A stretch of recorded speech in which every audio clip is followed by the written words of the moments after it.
안녕하세요. 허참의 토크 엔조이 허참입니다. 유지은입니다. 반갑습니다. 네. 아유, 많이 들으셨네요. 네. 예. 뭐 좋은 일이 많으셨던가 봐요. 그러니까요. 휴가들 좋은 데 다녀오셨나. 예. 많은 분들이 다니시고 그러는데. 네. 근데 이런저런 이유로 떠나지 못하신 분들 뭐 굳이 자연 속에서 쉬는 것만 쉬는 게 아니잖아요. 그죠? 맞아요. 때로는 좋은 음악, 좋은 예. 영화만 있어도 편안하게 휴식을 취할 수 있죠. 그렇습니다. 예. 제천국제음악영화제는요. 네. 휴식, 영화, 음악을 한꺼번에 즐길 수 있는 곳인데요. 그렇습니다. 이 영화제 총괄하는 그 운영 감독님, 네. 집행위원장님이 아주 특별한 분이 맡고 계시다고 해요. 그렇습니다. 네. 뭐 여러분께서 너무나도 잘 아실 거예요. 8월의 크리스마스 기억나십니까? 네. 오우 하시네. 네. 제가 주연. 네. 그리고 봄날은 간다. 다들 보셨죠? 예. 이 영화들을 만난 우리나라 멜로의 영화 거장이라도 과언이 아닙니다. 네. 허진호 감독님을 오늘 모셨습니다. 여러분 박수로 환영해 주십시오. 네. 아유, 어서 오십시오. 아유, 반갑습니다. 남녀 간의 사랑 이야기를 섬세하고 세련되게 표현해 한국 멜로 영화의 새로운 장을 연 허진호 감독. 데뷔작 8월의 크리스마스를 시작으로 봄날은 간다, 외출, 그리고 최근작 위험한 관계에 이르기까지 그는 흥행과 비평에서 모두 성공을 거두며 대한민국 영화계에 큰 족적을 남깁니다. 작년부터는 제천국제음악영화제의 집행위원장이라는 새로운 타이틀로 행보를 넓히고 있는데요. 그가 직접 들려주는 작품 세계와 영화 감독이 되기까지의 솔직한 인생 이야기, 그리고 아름다운 음악 영화의 세계로 지금 떠나봅니다.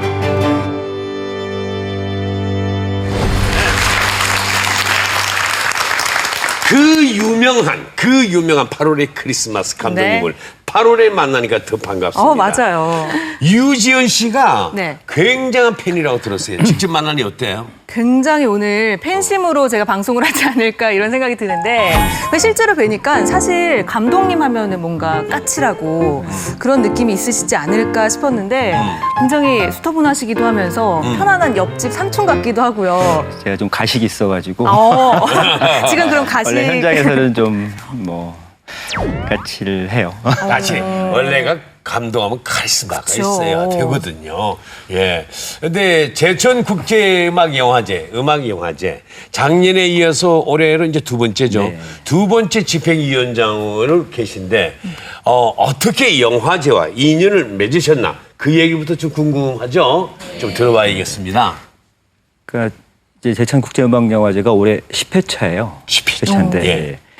이게 그 처음 이 음악영화제가 만들어질 때 그걸 주도적으로 했던 집행위원이 제 그 8월의 크리스마스도 봄날은 간다, 행복 이런 저의 모든 영화를 음악 감독했던 그리고 또 저의 그 친한 친구이자 음악 감독했던 조성우 집행위원장이 쭉 해왔거든요. 그래서 제 사정이 있어서 안 하게 되면서 이제 제가 어떻게 맡게 됐습니다. 그래서 저도 계속 영화 감독으로서만 2회 때부터 계속 제천국제음악영화에 참석을 했었어요. 심사위원도 했었고 또 트레일러도 만들었고.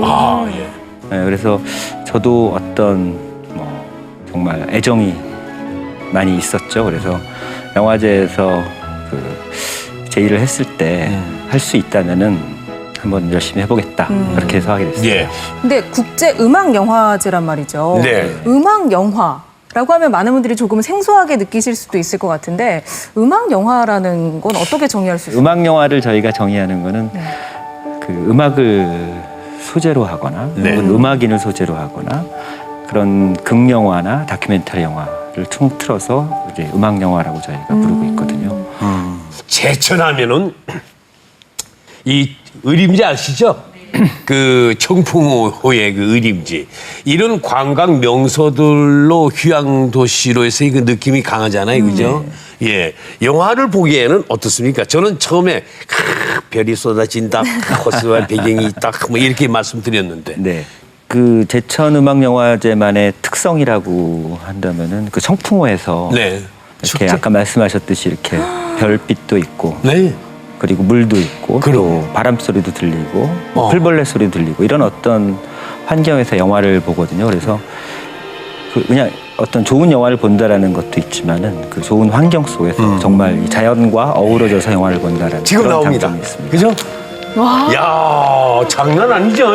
뒤에 풍경 보세요. 저기 보세요, 저요. 얼마나 아름답습니까? 장관이네요. 가족분들도 가족 단위로도 많이 오시고 이런 곳에서 본다면 진짜 더 좋을 것 같아요. 네. 더 좋을 것 같아. 이 음악 영화제에서 상영되는 영화들은 그냥 봐도 다 재밌다고 하세요.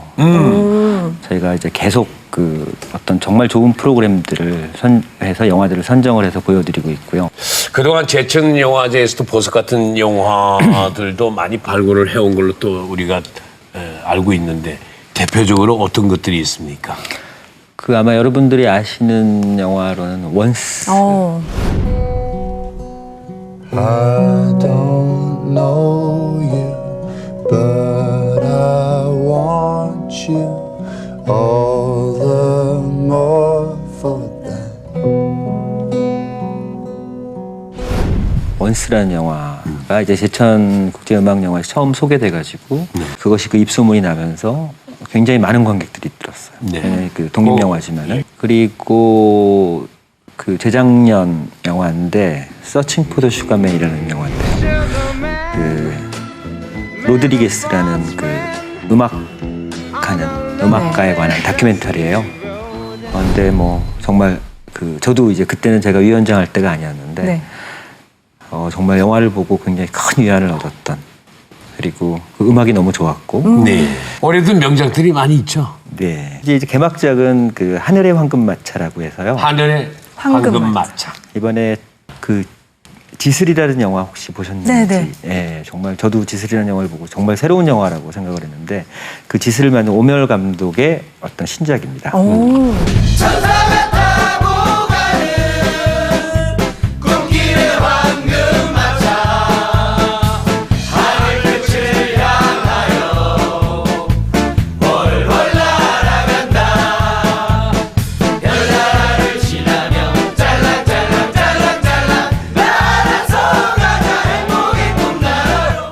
또 그 다음에 그 최건 감독, 블루 스카이 본즈라는 최건 감독의 중국 영화가 기대가 돼요. 특히 이 촬영은 그 크리스퍼 도일이라는 그 왕가 영화의 촬영 감독이라고 네. 굉장히 유명한 촬영 감독이 그 촬영을 했고, 그 최건 이 최건 감독은 정말 중국에서의 정말 그 락의 대부, 정말 그 락을 처음으로 창시한 중국의 락을 창시한 어떤 그런 유명한 가수거든요. 그래서 이번 영화가 어떻게 또 만들어질지 되게 궁금하고요. 그리고 또 그 이 박찬욱 감독이 한 3개월 전에 전화가 왔어요. 네. 그 호주의 닉 케이브라는 어떤 가수. 여러분들 그 About Time이라고 혹시 네네. 보셨는지. 거기서 그 이 아버지가 죽기 전에 아들에게 그 이렇게 불러보라고 한 노래가 Into My Arms라는 노래인데 네네. 그 가수의 노래예요. 그래서 정말 그 노래가 너무 좋아요. 밥 딜란 같은 네네. 느낌인데 더 좋은 느낌도 있고요. 그래서 그 가수의 다큐멘터리인데 굉장히 추천해줄 만한 또 영화라고 생각이 듭니다. 그 좋은 외에도 뭐 영화들이? 굉장히 많고요. 또 아까 말씀드렸지만은 그 이제 청풍호에서 볼 수 있는 호반에서 영화를 보는데 무성 영화가 상영이 돼요. 아마 그 오지 야스치로라는 일본 감독이 있거든요. 일본 사람들이 제일 좋아하는 영화 감독이에요. 정말로 사랑하는 영화 감독인데 그 감독이 만든 부초 이야기라고 1936년인가 작품인데 무성 영화예요. 제가 굉장히 제일 좋아하는 영화 중에 하나인 영화인데 그 영화와 함께 이제 피아노 연주가 이제 거기서 실제로 연주가 되는 거죠. 그래서 야, 기가 막히네. 네네. 진짜 가고 싶네. 여러분 가고 싶지 않으세요? 진짜 며칠을 딱 2박 3일 정도라도 시간 내서 꼭 권해 봅니다. 이번에 또 감독님이 참여하시고 나서 네. 더 다양한 영화인들이 이번에 국제음악영화제에 참여한다는 얘기를 들었거든요. 매년 그 디렉터스 컷이라는 그 감독들의 어떻게 보면 그런 모임이 있었어요. 그래서 네. 거기서 그 어떻게 보면은 감독들도 자주 못 보니까 만나서 서로 이제 화합의 자리 또 마련하면서 아마도 감독들이 그렇게 많이 모이는 자리는 처음이지 않을까. 예. 박찬욱 감독, 여러분들이 잘 아시는 네. 예. 봉준호 감독, 예. 김지훈 감독, 기라서 같은 저 감독들. 저도 포함. 빼놓을 수 없죠. 저는 농담입니다. 저도 어떤 때는 영상보다 음악이 오래 기억될 때가 있을 거예요. 그런 점에서 영화에서 음악이 차지하는 부분이 참 크지 않습니까? 어떻게 생각하십니까? 제가 이제 저도 작품을 할 때 감독들이 보통 음악이 없이 이렇게 편집을 해서 보는 경우가 있거든요. 굉장히 재미없고 예. 건조했다가 음악이 들어갔을 때 아, 그럼요. 갑자기 내가 좀 잘 찍었구나 예, 예. 음악이 생각할 때가 입혀지면. 있고요. 네, 그래서 어떻게 보면 굉장히 음악이 정말 참 중요하다고 할 수 있는 것 같아요. 음악적으로도 네. 그 영화 내에 아, 삽입되는 음악 자체에 대한 애정이나 그런 게 굉장히 많다고 이게 제가 들었거든요. 같이 보통 못 그러는데 음악 감독이 제 친한 친구래요. 아, 음악에서 제가 이제 먼저 생각이 드는 경우가 있어요. 그러니까 제가 8월의 크리스마스 같은 경우에는 산울림 노래 창문 너머 어렴풋이 옛 생각이 그렇죠. 나지요라는 예, 예. 그 노래에 대한 어떤 정서가 제가 군대 있을 때 훈련병 시절에 예. 여름날에 나무 밑에서 어디서 흘러나온 노래를 들었었는데 그런 어떤 기억들로 영화를 처음 시작할 때부터 난 이 노래를 쓰겠다라고 한 경우가 있었고 이제 봄날은 간다 같은 경우는 또 저희 어머니가 18번이셔가지고 그래서 그 가사가 참 너무 좋았거든요. 그래서 그런 느낌의 영화를 만들면 어떨까라는 생각을 해서 만들었었고 또 행복 같은 경우는 그 한대수 선배님의 그 행복의 나라로 네. 또 가지고 왔고 어떻게 보면은 왜냐하면 둘 다 어떤 정서적인 느낌들에 있어서 음악과 영화가 이렇게 소통하는 부분이 있는 것 같아요. 예. 어떻게 보면은 영화는 굉장히 긴 시간을 동안 설명을 해야 되지만 음악은 정말 짧게 예. 몇 분 만에 그런 정서들이 쉽게 전해지기 때문에 음악에서 영감을 받는 경우가 많이 있어요. 쉽게 나이가 들어서 자꾸 잊혀져요. 그러나 음악만큼은 네. 영화 음악만큼은 언제 어느 때라도 흐르게 되잖아요. 그 배우가 딱 뒤로 넘어지더라 눈밭에 잡아주지도 않는데 졸업 뭐 이러면서 근데 음악이 굉장히 오래 가잖아요. 네. 예? 지금 흘러나오네요. 이 노래를 아까 전에도 생각을 하고 영화에 넣었다고 하셨는데 네. 그럼 이 노래를 생각하고 영화를 만드신 건가요? 아니면 영화를 만든 상황에서 이게 딱 적재적소가 되겠다 해서 넣으신 건가요? 제가 이제 이 음악을 처음 들었을 때는 영화를 할 생각이 없었을 때, 잘 몰랐을 때였는데 그냥 그때 정서는 남아 있었던 것 같아요. 정서가. 네, 그래서 아마 그 8월의 크리스마스에서도 그 한석규가 자신의 어떤 좀 옛날 한 10년 전 생각을 하는 옛 여자친구에 대한 생각을 하면서 그런 어떤 약간의 그런 정서적인 회상을 하는 장면이었는데 글쎄 언젠가는 이런 정서를 한번 써먹고 싶다라는 생각이 있었던 것 같아요. 그래서 아예 정말 아까 노래도 나왔지만은 그 장면 찍을 때는 그때는 카세트였는데 네. 카세트 테이프에 이렇게 카세트 틀어가지고 테이프. 네. 버스 안에서 예. 그 노래를 틀고 찍었습니다. 8월에 이 크리스마스가 나온 게 이제 98년도. 근데 놀랍게도 이 작품이 우리 허 감독의 데뷔작이었죠. 대표작이 데뷔작이기도 하고. 그렇지 않습니까? 그러니까 대부분은 8월의 크리스마스가 대표작으로 생각할 만큼 웰메이드이기 때문에 네. 그러니까 한 3-4번째 영화쯤은 되지 않을까 싶은데 데뷔작이셨어요.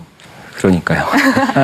어떤 마음으로 만드셨나요? 처음에 8월의 크리스마스를 기획하셨을 때. 그때 이제 처음 그 아이디어는 이제 김광석 예. 가수. 가수 김광석. 네, 이제 돌아가셨을 때 그때 그 영정 사진이 이제 이렇게 나왔는데 최근에야 뭐 배우들이나 또 가수들이나 이런 경우 좀 이렇게 웃고 있는 영정 사진을 쓰는 경우가 조금 있는 것 같은데 그 전에는 처음이었던 것 같아요. 그래서 이게 죽음이라는 어떤 죽음과 굉장히 슬픔과 또 그 안에 있는 그 사진이 이렇게 활짝 웃고 있는 이런 대비들이 삼매했던 모습 같기도 하고 그래서 그 사진사를 제가 주인공으로 이렇게 시나리오 작업을 하고 있었는데 그러면은 그냥 동네 사진사가 자기가 이제 죽어가는 어떤 병에 걸렸는데 자신의 마지막 영정사진을 웃으면서 찍으면 어떨까? 삶의 마지막 순간을 웃음으로 마무리하는 어떤 그런 영화를 한번 만들어보면 어떨까? 물론 슬픔도 있지만은 그런 생각들을 하고 만들었던 것 같아요.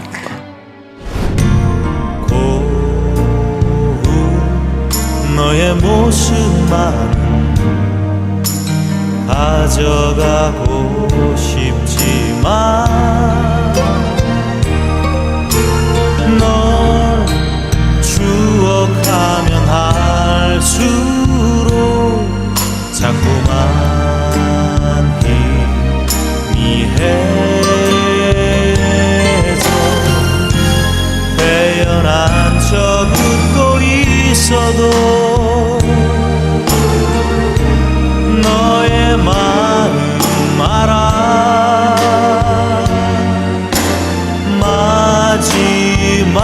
마지막으로 한 번만 나의 손을 잡아주렴 지금 이대로 이건 봐도 명작이에요. 아, 본인의 작품을 이렇게 다시 보면 기분이 어떠세요? 글쎄 뭐 이렇게 짧게 보니까 괜찮은 것 같아요. 마음에 안 드는 부분도 보이세요? 있겠죠. 그렇죠. 예. 근데 재밌는 게 제목이 8월의 크리스마스란 말이죠. 왜 제목에는 또 어떤 의미가 있는 건가요? 직접 지으셨나요? 제작자인 차승재 대표가 졌고요. 원래는 이제 제가 이제 시나리오를 가지고 갔을 때는 그 즐거운 편지라는 그 황동규 시인의 그 제목을 가지고 갔었어요. 근데 그 당시에 또 편지라는 영화가 바로 촬영에 들어가면서 그렇죠. 박신양 씨하고 네, 최진실 씨. 근데 그래서 이제 즐거운 편지는 못 쓰게 되고 네. 그래서 갑자기 이제 8월의 크리스마스가 어떠냐. 근데 처음에는 제가 마음에 안 들었어요. 왜? 영화가 겨울에 끝나는 게 아니라 그때는 가을에 끝나는 거예요. 네. 그래서 제목을 어떻게 하라는 건가. 가을에 끝나는데 그래서 겨울 장면이 나오고 뭐가 네네네. 그래야 되는데 그리고 약간 좀 팬시하다 이런 느낌도 있었고 처음에는 그렇게 좋아하진 않았었는데 또 제가 이제 만들려는 영화에서의 그런 부분들에 있어서 뭐 계절이나 그리고 시간에 대한 어떤 이런 것들이 많이 있어가지고 또 재밌는 제목일 수도 있겠다라는 생각이 들었고요. 또 영화가 또 미뤄졌어요. 좀. 그래서 다행히 겨울에 끝나게 됐고 그리고 제가 또 생일이 8월이고 음악 감독이 직접 음악을 만든 음악 감독이 또 8월이에요. 생일이. 시나리오를 같이 쓴 우승욱 감독이 또 8월이고 또 프로듀서 했던 친구가 또 8월이고 정말요? 이렇게 많을 수 있나요? 그래서 이게 뭐 하여튼 8월 좋은 제목인 것 같아요. 인연이. 좋은 제목을 지어서 그런지 정말 아까도 말씀하셨지만 뭐 흥행뿐만 아니라 비평에서도 많은 호평을 받았는데 네. 가능했던 이유 어떤 게 있을까요? 그 좀 신선하게 다가왔던 부분도 있었던 것 같아요. 뭐 이런 식의 그런 영화들을 멜로 영화를 관객들이 접하지 많이 않았기 때문에 뭐 이런 영화도 있네 하면서 이렇게 많이 봐주신 것 같고요. 주무드가 됐던 초원 사진관, 초원 사진관. 네, 아까 보였죠. 그 사진관이 지금 군산의 명소가 됐어요. 네. 원래 실제로 있던 사진관입니까, 저게? 아닙니다. 그 원래 차고였는데요. 차고였어요. 차고를 지금 저렇게. 차고였는데 이제 원래는 안 빌려주시려고 그랬는데 네. 그래서 이제 프로듀서가 편지까지 써가지고 꼭 좀 빌려달라고 그래서 저희가 사진관을 졌어요. 정말 뭐 영화 찍는 도중에도 그냥 일반 시민들이 군산 시민들이 오셔가지고 여기 사진관 아니냐 할 정도로 잘 지어놨었거든요. 근데 저희가 이제 원상복귀를 이제 약속을 해서 다 푸셨고 그래서 아마 사진관으로 저거는 다시 최근에 저도 한 몇 달 전에 한번 처음으로 가본 적이 있었는데 다시 이렇게 전하더라고요. 제가 다시 본 거구나. 가셨어요. 가셨을 때. 군산의 행사 때문에. 다리미 역할 했었나요, 심은하 씨가? 네, 예. 참 예뻤어요. 그러네요. 지금 봐도 정말 아름다우신데, 근데 저는 궁금한 장면 중에 하나가 이렇게 심은하 씨가 분노를 담아서 돌멩이로 네. 그 사진관에 돌을 던지잖아요. 그거에 대한 논란이 되게 많았거든요. 그거 알고 한 거냐? 마지막 장면. 네네네. 감독님 어떤 의미를 담고 그 장면을 찍으신 건지. 글쎄, 그때는 뭐 그 다림에게는 그게 첫사랑 같은 느낌이었기 때문에 네. 뭔가 이렇게 화가 좀 났을 원망. 것 같고 원망과 그 장면 찍을 때 좀 이제 그 여배우가 또 유리창에 이렇게 돌을 던지는 것들이 좀 이렇게 튈 수도 있고 튈 수도 있죠. 좀 위험했었는데 예. 그때 이제 제가 이제 촬영하면서 좀 심은하 씨가 이렇게 힘들게 한 부분이 있어가지고 예. 촬영을 반복해서 하는 제가 이제 유리창이 감독이라 생각하고 돌을 던졌어요. 감정이입을? 근데 그냥 한 번에 오케이가. 와장창 깨졌어. 그래서 이거 다시 찍어야 된다. 너무 세게 깨져가지고. 그럼 첫 번째 그 돌 맞았다. 그랬네. 그러면 그 장면이 그럼 다림이 이제 정원에 아픈다는 거를 죽음을 알고 던진 건가요? 아니면 모르고 그냥 원망? 그거는 사랑에 대한 예, 원망. 그렇죠. 이제 자기가 편지까지 써서 네. 자기의 마음을 처음으로 전달을 전달을 했는데 네. 아무런 연락이 없고 사라졌죠. 뭐 차인 건가 내가 이럴 수가 있나 나같이 예쁜 여자를 뭐 이럴 수도 있고 그럼 죽음에 대해서 뭐 아프다는 거에 대해서의 인지는 그거에 대해서는 모르는 어떤 설정으로 가져갔어요. 그 다음에 두 번째 작품이 봄날은 간다. 제가 연분홍 정말 치마가 봄바람이 그 노래인가요? 네. 네, 봄바람. 네. 유지태 씨와 이영애 씨가 나온 심취하셨어요. 어머니께서 좋아하시는 노래예요? 네, 어머니가 이제 굉장히 오래전 얘기죠. 그러니까 아버지 이제 환갑 때 예. 그냥 식구들끼리 식사하는 자리에서 불렀던 노래. 이 노래를 부르셨어요? 정말 이제 연분홍 치마를 입고 부르셨는데 아, 그래요? 그때 그 굉장히 귀엽게 나갔던 것 같아요. 유지태 씨하고 이영애 씨 주연의 영화였는데 이 영화는 감독님이 직접 소개 좀 해주시죠. 어떤 영화였나요? 이제 그 지방 방송국 PD 네. 이영애 씨와 그리고 또 이 사운드 엔지니어 소리를 채집하러 다니는 사운드 엔지니어가 이제 자연의 소리를 찾는 어떤 그런 과정 속에서 서로 사랑하게 되고 또 사랑이 변하게 되고 그러다가 또 잊혀지는 어떤 그런 그러니까 봄날은 간다 이런 얘기 같아요. 사랑도 가고. 네. 저도 그러니까 그 소재가 지역 방송국의 PD가 직접 심야 라디오를 진행을 하고 그런 걸 보면서 제가 되게 많이 동경을 했었거든요. 근데 제가 지금 지역 아나운서로 일을 하면서 심야 라디오를 진행하고 있어요. 제가 마치 이영애가 된 양 몰입해서 진행을 하고 있는데 근데 유지태 같은 유태 씨 허참이가 있었으면 미안해. 그러니까 유지태 씨 같은 분이 없더라고요. 술을 내야지. 어디 갔나요? 네, 그 소재가 참 재밌기도 했고 근데 그런 어떤 직업적인 것들은 어떻게 캐치를 하시는지 궁금해요. 왜 초원사진관의 사진사, 주차 딱지 요원. 그래서 이제 사진사는 제가 뭐 그런 그 사진을 제가 좀 좋아하는 게 있어가지고요. 사진사에 대한 관심이 있었고 이제 주차단속 요원은 둘이 만나게 해야 되잖아요. 이 남녀 주인공을. 그렇죠. 자연스럽게 만나게 해야 이제 어떤 뭐 연애 감정도 생기고 그러는데 그런 면에 있어서 이제 주차단속 요원이 그 뭔가 사진을 찍으니까 좀 연관이 되지 않을까 그런 생각을 했었던 것 같고요. 봄날은 간다 같은 경우는 정말 우연히 TV에서 그 직업의 세계에서 그 사운드 엔지니어 이분들이 이렇게 그 직업의 세계에서 이렇게 직업 소개하는 날에서 봤는데 굉장히 재밌더라고요. 이렇게 무슨 소리들을 물론 영화에서도 그런 어떤 직업이 있지만 그럼 연애를 어떻게 시키지? 그러면 그걸 또 만드는 PD가 있으면 될 것 같은데 또 취재를 해보니까 PD도 하고 아나운서도 하시는 분들이 계시더라고요. 그래가지고 그때 그 제가 이제 취재도 많이 나갔었어요. 그래서 이렇게 둘이 자주 만나게 되면 연애도 할 수 있고 그러니까. 그건 아마 사랑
음악과 더불어 이렇게 보니까 네. 감동이 오네요. 그러니까요. 그러니까 어떻게 보면 사랑이라는 그것의 표정을 모두 다 담고 있는 영화가 아닌가. 아까도 유지태 씨가 부끄러워하는 모습에 반응하시고 그러다가 헤어지자고 하니까 엉엉 울기도 하고. 그러니까 내 네. 사랑이 생각이 나서 그랬네. 언제적에 그래, 수십 년 전이다 왜? 현재의 사랑을. 이 영화 하면 또 빼놓을 수가 없는 게 명대사입니다. 그래요? 뭐 사랑이 어떻게 변하니? 라는 대사나 라면 먹고 갈래? 이런 대사들이 참 많은 반향을 일으켰는데 이 대사들은 감독님이 직접 쓰신 건가요? 그래서 사랑이 어떻게 변하니는 제가 쓴 것 같고요.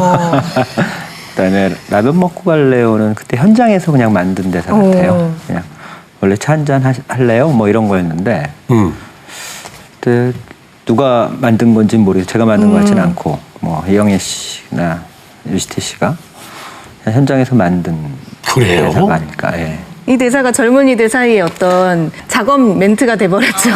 마음이 있으면. 여자가 남자한테 그래요. 그러니까요. 남자가 여자한테보다 여자가 남자한테 라면 먹고 간다. 그러니까요. 저는 최근에 알았어요. 정말 몰랐다가. 최근에 알았어요? 네, 누가 뭐 말도 안 돼. 얘기를 해줘가지고 라면 먹고 갈래요가 그런 의미로까지. 하필 라면이었을까? 아까 전에 좀 즉흥적으로 나왔다고는 즉흥적으로 나오네. 하셨는데 네. 계속 라면이란 소재가 나오잖아요. 나중에는 라면이나 끓여. 뭐 내가 라면으로 보여? 말 조심해. 계속 라면이 등장하잖아요. 제가 그냥 네. 이렇게 그게 원래 시나리오에는 많진 않았었는데 이렇게 주변에 이제 촬영하면서 예. 컵라면 같은 것들을 먹는 경우가 있고 제가 주변 소품들을 잘 이용을 하는데 네. 어떻게 그냥 라면이 이렇게 아, 있으니까 그냥 저걸로 갖다 놓고 먹는 걸로 가자 뭐라든지 그래서 좀 지나치게 라면이 많이 쓰인 것 같아요. 저는 나중에는 또 좋았는데. 유시태가 내가 라면으로 보여 할 때는 그것도 이제 유시태가 만든 아, 그래요? 전 그 그래요? 장면을 제일 네. 좋아하거든요. 아, 그 장면. 그러니까 어떤 헤어짐에 헤어져라는 말이 아니라 전조. 라면이나 끓여. 내가 라면으로 보여? 이런 것들이 헤어져라는 직접적인 단어가 아니어도 거기서 표현되는 게 아닌가 제일 좋아하는 장면이었는데 남녀간의 연애 심리 그 묘사가 굉장히 탁월한 것 같아요. 연애를 저 영화 만들 때는 연애할 때였어요? 결혼했을 때예요? 혼자 살 때예요? 그때는 제가 결혼하기 전이었던 것 같아요. 제가 결혼을 좀 늦게 해가지고요. 그래요? 저는 궁금한 게 은수와 상우, 그러니까 은수가 이영애 씨와 유지태 씨. 근데 유지태 씨가 좋아하고 이영애 씨가 마음이 변하잖아요. 그 영화를 만들 당시에 감독님이 네. 어느 쪽 입장을 더 많이 이해하고 있으실 때였을까 궁금했거든요. 그러니까 이제 제가 배우들이랑 굉장히 대화를 많이 해요. 그래서 대사도 직접 배우들이 만들 때 하고 그리고 상황에 맞춰서 이제 배우들이 뭐 하고 싶은 게 있으면은 하게 하고 뭐 봄날은 간다 같은 경우는 제가 며칠 전에 유시태 씨 만나가지고 어떻게 봄날은 간다 얘기 나왔더니 거의 시나리오 없이 찍지 않으셨어요. 그냥 뭐 굉장히 뭐 그 라면 끓이는 아까 장면도 나왔지만 그냥 뭐 앉아서 서로 해라. 저는 그래 가만히 있었고 둘이서 알아서 이제 대사도 만들고 그랬었는데 이야. 그때 이제 이영애 씨가 저는 감독님이 처음에는 상우 유시태 입장인 줄 알았더니 은수시군요 그러더라고요. 그래서 어떤 면을 보고요? 글쎄요, 그건 모르겠어요. 그러니까 이제 저도 이제 왔다 갔다 했었는데 아무래도 그러니까 그때 그랬던 것 같아요. 그러니까 제가 저 영화를 만들 때는 그 굉장히 자료 조사를 많이 했어요. 이 실현담에 있어서 그래서 조 감독들 뭐 다 불러가지고 원래 차 긁는 장면 같은 경우도 원래는 이제 돌로 이렇게 차 유리를 깨는 거였는데 그건 좀 심한 것 같아요. 광고가 세네요. 네. 그걸 이제 차 긁는 걸로 바꾸면 어떨까? 그러니까 다들 그런 경험들이 있더라고요. 뭐. 맞아요. 아니, 그러니까 이렇게 서로 사랑하다가 한 사람이 떠나갈 때, 네. 그것도 갑자기 이별 통보를 받을 때라든지, 네. 이제 이 제정신이 아닌 거죠. 예.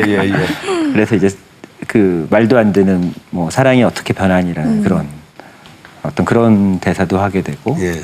그런 어떤 심리 상태들을 조사를 좀 많이 했던 것 같아요. 그래서 많은 사람들의 이제 그런 경험들이 예. 그 비굴하기. 긁어보신 긁는 적 것도 없으세요? 나쁜 것 네? 같아요. 긁어보신 적 없으세요? 나는 거기다 껌 넣어본 적이 있어요. 열쇠 안장 안 열리게. 그게 더한 것 같은데요? 그냥 출발 못하게 끝까지 안 보내고 싶지. 껌을 넣어가지고.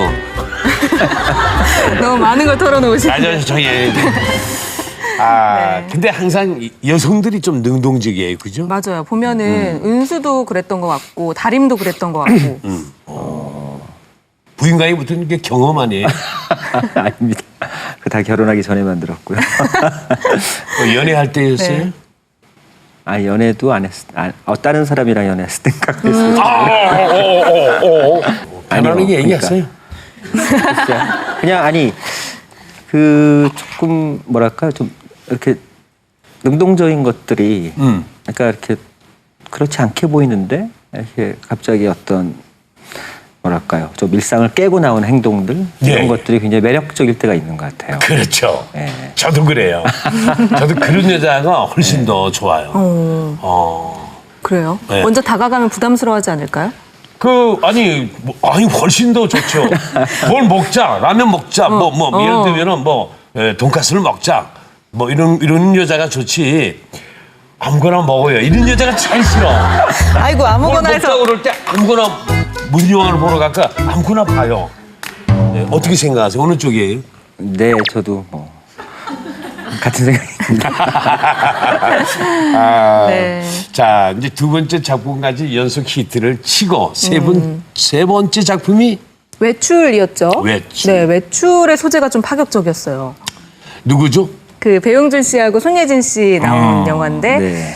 교통사고 나서 가봤더니 안에 이게 다른 남자가 있는 이런 소재. 그러니까 사랑에 대한 이야기를 늘 하시는데 소재가 좀 파격적이고 다양한 것 같아요. 이건 어떤 경험이신 건 아니시죠? 글쎄요, 이것도 결혼하기 전이었던 것 같은데 뭐 그런 생각을 했어요. 어떻게 이해를 할 수 있을까?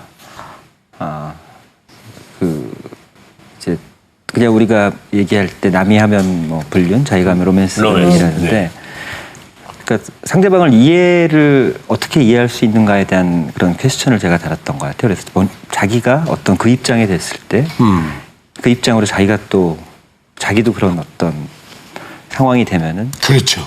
그 상대방을 이해할 수 있지 않을까라는 어떤 그런 얘기를 가지고 만들었죠. 그러니까 그렇지 않으면 정말 이해를 못하고 계속 미워하게 되고 분노하게 되고 하지만 자기가 막상 또 그랑 똑같은 상황에 놓여 있을 때는 이제 어떻게 보면 이해를 하게 되고 용서를 하게 되는 어떤 그런 이야기를 한번 해보고 싶었던 것 같아요. 네. 결국 이해를 하셨나요? 그래서 이제 영화에 있어서는 이제 어떻게 저런 게 사랑이야 저거는 그냥 더러워 지저분하고 뭐 이렇게 생각했던 그런 어떤 불륜의 사랑이 자기 본인의 어떤 사랑으로서는 굉장히 아름다우니까 충분히 이해하지 않았을까 제 생각에는. 그러니까 저는 아직은 이해는 힘든 것 같아요. 그 부분이. 영화 얘기 좀 더 해야겠어요. 네네. 그리고 이제 행복, 호우 시절, 그리고 가장 최근작이 위험한 관계였죠. 2012년에 나온. 네. 시대극을 만드시는 건 좀 의외긴 했어요, 감독님. 그래서 저도 이제 중국에서 제의를 받아서 만든 영화인데 네네. 그 원작 소설이 너무 재밌었던 것 같아요. 맞아요. 워낙 또 영화로도 많이 만들어졌고 우리나라에서는 스캔들이라는 영화로도 만들어졌고 그래서 사랑보다 아름다운 유혹. 그쵸. 네. 그 영화도 있고 그래서 상하의 어떤 1930년도, 20년도 그런 화려한 배경으로 연애 영화를 한번 만들어보자. 재밌을 것 같다라는 생각에서 이제 작업을 하게 됐습니다. 요 배우가 장백지, 장쯔이. 네. 장동건 씨. 예. 지난주에 비가 억수가 오는 날 밤에 저걸 봤어요, 저는. 어쨌든 두 배우의 그 뜨거운 모습들이 정말 좋았어요. 네. 사랑 이야기를 정말 잘 만들어 놨대요. 네, 감사합니다. 근데 이유가 어디 있습니까? 그 사랑 이야기 전문이라는 얘기도 들을만 하대요. 그러니까요. 제가 제가 또 멜로 영화는 그렇게 또 안 보거든요, 많이. 예. 많이 안 보는데. 안 보세요? 오. 그게 제가 이제 좀 이렇게 표현하고 싶어 하는 어떤 예. 그런 영화적으로 표현하고 싶어 하는 것들이 이제 감정들이 움직이는 것 같아요. 뭐 희노애락이 표현되는. 근데 이제 그런 것들이 잘 드러나는 게 어떻게 보면 멜로 같다는 생각이 들거든요. 예. 우리가 살면서 이렇게 바로 일상에서 또 접할 수 있는 감정들이고 네. 어떨 때는 막 너무 행복해하고 그리고 너무 설레기 뭐 이런 감정과 또 지겨워지는 감정, 또 미워지는 감정, 용서하고 잊혀지고 이런 어떤 그 감정의 표현들을 하는 것들이 개인적으로는 제가 재밌어하는 것 같아요. 그래서 그러니까 계속 반복해서 이렇게 그러니까 말입니다. 이렇게 영화를 만들고 있는 것 같습니다. 영화 감독이 된 그 인연이 네. 내가 되겠다 해서 된 건 아니죠. 그러니까 저는 좀 늦게 영화를 시작했어요. 그래서 원래 예. 철학을 전공하시잖아요. 뭐 어떻게 해서 영화 감독이 되셨어요? 그 학과야 솔직히 뭐 박찬욱 감독도 철학과 출신이에요. 네. 예. 학과는 크게 문제는 없었는데 저희 때는 영화를 감독을 된다는 걸 참 어려운 일이었던 것 같아요. 그때 영화 동아리나 이런 것도 없었을 때였고 그래서 저도 그냥 막연히 그냥 어떤 창작적인 일을 한번 해보고 싶다 뭐 그런 생각은 가지고 있었어요. 그랬는데 또 공부를 하고 싶은 생각도 있었고 그래서 이제 어떻게 우연히 취직도 했다가 이제 공부를 하려고 원래 그만뒀는데 대기업 홍보실에 예. 홍보실에서 뭐 보도 자료도 쓰고 뭐 네, 그러셨나요? 정말요? 쓰고 얼마나 근무를 하셨어요? 한 1년 반 정도 했었어요. 그러다가 어떻게 영화계 이 험한 영화계. 그러니까 그러다가 제가 이제 그 당시에 이제 그런 뭐 얘기들 서른이라는 게 이제 제가 젊었을 때는 서른이 인생의 뭐 끝이다 뭐 이런 어떤 맞아요. 제가 지금 생각해보면 말도 안 되는 목전에 얘기인데. 앞두고 있거든요. 지금 생각하면 말도 안 된다는. 그래요. 끝날 것만 같아요. 마운드 황금기가 어. 근데 예. 그 당시에 뭐 그런 그 뭐 미국에서나 그런 굉장히 유명한 팝스타들도 막 30살 넘어가면 난 기성 어떤 인이 되고 사람이 후져질 거다는 생각에 막 자살도 하고 그랬던 어떤 게 있어가지고 그 30살이라는 게 어쨌든 저희 그런 어떤 게 있었던 것 같아요. 30이 넘어가면 내 인생은 이제 끝인 것 같다. 봄날은 간다. 그래서 이제 어쨌든 회사를 그만두고 이제 영화를 시작하게 됐죠. 제가 예. 30살 때 딱 영화를 시작했어요. 그 누구의 추천으로 이제 그러면은. 우연히 제가 그 이제 신문에서 영화진흥공사라고 옛날에 있었어요. 예. 거기 남산에 있는 네네네. 세트장도 있고 거기서 이제 학생을 뽑는다는 광고를 봤는데 되게 작게 나온 광고였는데 야 이게 뭔가 영화를 한번 해볼까 해보고 싶다. 그래서 이제 시험을 봐가지고 정말 운이 좋게 무슨 아카데미? 예 영화 한국영화 아카데미라는 곳이 한국영화 아카데미. 감독들 뭐 지금 몇백 명의 감독들이 나왔고요. 그렇죠. 여러분들 잘 아는 도둑들면 최동원 감독 그리고 한여 만든 임상수 감독 그리고 또 스캔들만 이재용 감독 그리고 또 봉준호 감독 야, 이런 감독들이 아카데미에서 이제 공부를 했었죠. 근데 운 좋게 합격하셨다고는 했지만 영화 공부를 한 번도 해본 적도 없고 그랬는데 어떻게 합격을 덜컥 할 수 제가 있었을까요? 그때 이제 그 대학원 시험 공부하고 뭐 이런 영어를 좀 공부를 했었는데 네네.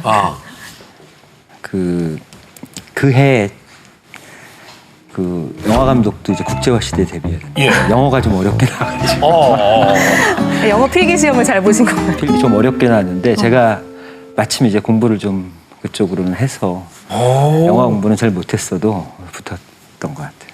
그렇습니까? 누구 밑에서 하셨어요? 적응하기가 어려웠을 텐데.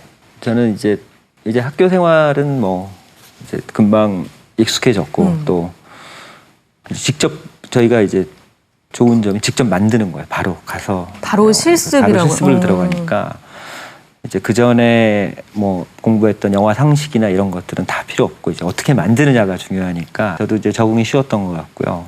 그리고 나서는 그 제가 이제 학생 때 영화 아카데미 학생 때 그 남산에 있는 조그만 편집실에서 예. 제가 만든 처음 만든 단편 영화 그때가 제일 행복했던 것 같아요. 근데 그 이제 장편을 만들 때는 뭐 아까 8월의 크리스마스나 이런 데뷔작 만들 때는 내가 왜 회사를 그만뒀을까 이런 생각. 굉장히 힘들죠. 그러니까 그 현장에서 영화를 찍는다는 게 굉장히 힘들고 지금도 뭐 항상 신인 감독 같고 그래서 지금 어떻게 하면 즐겁게 영화를 찍을 수 있을까 그런 어떤 고민을 하고 있습니다. 그렇습니까? 네. 아니 뭐 이 정도 되면은 뭐 얼마든지 쉽게 즐겁게 나는 할 수 있죠. 그게 또 감독은 그렇지가 않군요. 뭔가 자꾸 이제 새롭게 뭔가를 만들어내야 되고 또 재밌게 만들어야 되고 그런 것들이 이제 능력은 한계가 있고 이런 경우도 있고 뭐 이런 경우들이 굉장히 힘들죠. 그러니까 창작하는 그런 힘든 점이 사람들한테. 있군요. 제천국제음악영화제 끝나면 이제 본업으로 또 돌아가셔야죠. 차기작 준비 중이시라는 얘기를 들었거든요. 예. 소설 덕혜옹주. 그 보도가 나오던데요. 네. 어떤 영화인지 소개 좀 해주세요. 글쎄 덕혜옹주는 아마 여러분들이 들어보셨을 것 같은데요. 그 고종의 네. 고종 황제 막내 막내. 딸이고 어렸을 때 14살 때 이제 일본에 뭐 강제로 끌려가서 굉장히 어떻게 보면 불행한 삶을 살다가 그 이제 나이가 좀 들고 그리고 또 정신 상태도 안 좋은 상태에서 이제 귀국을 하는 그런 어떤 그 어떻게 보면은 굉장히 슬픈 어떤 그런 그 슬픈 우리나라 역사에 관한 이야기인 것 같아요. 그래서 어떻게 보면 굉장히 행복할 수 있는 정말 재능도 많았고 정말 똑똑했고 그런 어떤 그 우리나라 또 마지막 공주였던 네네. 모든 백성들에게 그 당시에 사랑을 받았던 한 인물이 정말 불행한 삶을 살 수밖에 없었던 그런 시대에 관한 그런 이야기입니다. 그래서 뭐 마지막 공주라는 타이틀이기 때문에 많은 여배우분들도 노리신다고 해야 되나? 많이 탐을 내실 것 같기도 하고 감독님도 고민이 굉장히 많으실 것 같은데 네. 캐스팅은 이루어진 상태인가요? 아니요 지금 아직 캐스팅은 이 덕혜옹주가 약간 일대기에 관한 네네. 영화예요. 그래서 굉장히 어린 시절부터 또 나이가 굉장히 돌아가시 직전까지 그런 이야기이기 때문에 어떻게 이 분배를 할까를 굉장히 지금 고민을 하고 있어요. 그러니까 굉장히 또 나이 드신 그러니까 좀 어린 배우가 하면은 그 뒤에 나이 든 역할을 못 할 수도 있고 그렇죠. 그래서 어떻게 놀아갈까 그런 고민들을 하고 있어요. 허천 선생님도 영화 출연하신 적이 있는데 이번 기회를 통해서 덕혜옹주에 어떻게 한 자리가 있으시다면 어떤 역할이 어울리실까요?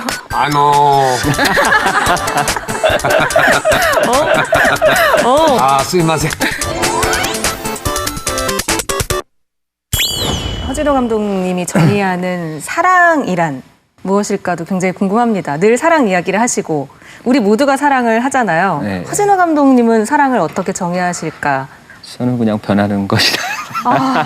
사랑은 변하지만 아름다운 것이고 변하지만 그렇죠. 않는다. 그런 거라고 생각을 해요. 변해야 됩니다. 그렇죠. 변해야 됩니다. 예, 자꾸자꾸 변하고 자꾸자꾸 풍파를 바람 맞아가야 그게 아주 그냥 아주 윤이 바짝바짝 나는 그런 조약돌이 되는 거예요. 변하는 거. 앞으로 어떤 감독으로 남고 싶으신지. 그러니까 계속 영화를 만드는 감독. 만드는 나이가 제가 뭐 정말 뭐 이렇게 은퇴라는 게 없이 네. 할아버지가 돼서도 계속 영화를 만들었으면 좋겠어요. 자, 오늘 2014 제천국제음악영화제 집행위원장이시자 대한민국 최고의 멜로 거장 허진호 감독님과 오늘 함께했습니다. 오늘 귀한 시간 내주셔서 좋은 말씀 또 해주셔서 감사드립니다. 네. 감사합니다. 오늘 멋진 영화 음악 이야기 또 본인의 이야기 많이 해주셔서 저희 정말 즐겁게 들었고요. 네. 다음 작품 언제나 응원하면서 기대하면서 지켜보도록 하겠습니다. 오늘 말씀 정말 감사드립니다. 여러분 건강하십시오. 감사합니다.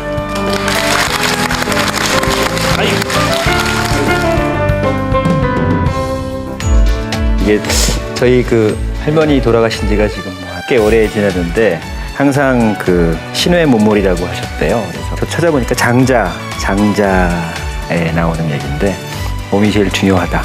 몸이 없으면은 다 아무것도 아니다. 라는 얘기 같은데 할머니 기일이 돼가지고 할머니의 좌우명을 썼습니다. 좋은 말씀 하셨네요. 네.